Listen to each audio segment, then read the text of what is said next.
ಇನ್ನು big boss ಮನೆಯಲ್ಲಿ ಈಗ ದೊಡ್ಡ ಮಟ್ಟಿಗೆ ಆಘಾತ ಆಗಿದೆ ಅಂತ ಹೇಳ್ಬೋದು. ಹೌದು, ಈ ಬಿಗ್ ಬಾಸ್ ಮನೆಗೆ ಆಟ ಆಡ್ತಿದ್ದಂಥ ಸ್ಪರ್ಧಿ ಈಗ ಹೃದಯಾಘಾತವಾಗಿದೆ. ಇದರಿಂದ ಇಡೀ ಬಿಗ್ ಬಾಸ್ನಲ್ಲೇ ಇದೇ ಮೊಟ್ಟ ಮೊದಲ ಬಾರಿಗೆ ನಡೆದಂಥ ಘಟನೆ ಕೂಡ ಇದಾಗಿದ್ದು. ಸದ್ಯ ಈಗ ಆಸ್ಪತ್ರೆಗೆ ಕೂಡಲ ICUಗೆ ದಾಖಲಿಸಲಾಗಿದೆ. ಇನ್ನು ಬಿಗ್ ಬಾಸ್ ಮನೆಗೆ ಬಂದಂಥ ಆಂಬುಲೆನ್ಸ್ ಈಗ ಕರೆದುಕೊಂಡು ಹೋಗಿದೆ. ಹಾಗಾದ್ರೆ ಯಾರು ಈ ಸ್ಪರ್ಧಿ ಬಗ್ಗೆ ಸಂಪೂರ್ಣ ಮಾಹಿತಿ ಕೊಡ್ತಾರೆ ಅದಕ್ಕೆ ನಮ್ಮ ಚಾನಲ್ಸ್ ಕೂಡ ಸಬ್ಸ್ಕ್ರೈಬ್ ಮಾಡಿ. ಈ ಸ್ಪರ್ಧಿ ಬೇರೆ ಯಾರಲ್ಲ, ತೆಲುಗಿನಲ್ಲಿ ಬರ್ತಾರೋ ಅಂತ ಬಿಗ್ ಬಾಸ್ನ ಸೀಸನ್ 8ರ ಕಂಟೆಸ್ಟೆಂಟ್ ಆಗಿರುವಂಥ ದೊಡ್ಡ ಯೂಟ್ಯೂಬರ್ ಕೂಡ ಆಗಿರುವಂಥ ಗಂಗಾಬ ಅವರು. ಅದು ಗಂಗಾಬ ಅವರು ಯೂಟ್ಯೂಬರ್ ಮತ್ತು ಇನ್ಸ್ಟಾಗ್ರಾಮಲ್ಲಿ ಸಾಕಷ್ಟು ಫೇಮಸ್ ಆಗಿದ್ದಾರೆ ತೆಲುಗಿನಲ್ಲಿ. ಇನ್ನು ಇವರು ಕೂಡ ವೈಲ್ಡ್ ಕಾರ್ಡ್ ಎಂಟ್ರಿ ಮೂಲಕ ಬಿಗ್ ಬಾಸ್ ಮನೆಯೊಳಗೆ ಎಂಟ್ರಿ ಕೂಡ ಕೊಟ್ಟಿದ್ದರು. ಸದ್ಯ ಆಟಾಡ್ತಾ ವಯಸ್ಸಾದ ಕಾಯಿಲೆಯಿಂದ ಬಳಲ್ತಿರುವಂಥ ಈಗಾಗಲೇ ಗಂಗಾಬ ಅವರಿಗೆ 68 ವರ್ಷ ವಯಸ್ಸಾಗಿದೆ.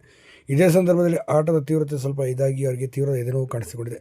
ತಕ್ಷಣ ಅವರಿಗೆ ಹೃದಯಾಘಾತವಾಗಿದೆ ಅಂತ ಪ್ರಾಥಮಿಕ ವರದಿಯಲ್ಲಿ ಗೊತ್ತಾಗುತ್ತೆ. ಅವರನ್ನು ತಕ್ಷಣ ICUಗೆ ಶಿಫ್ಟ್ ಮಾಡಬೇಕು ಅಂತೇಳಿ ಹೈದರಾಬಾದ್ಗೆ ಶಿಫ್ಟ್ ಕೂಡ ಮಾಡಲಾಗಿದೆ.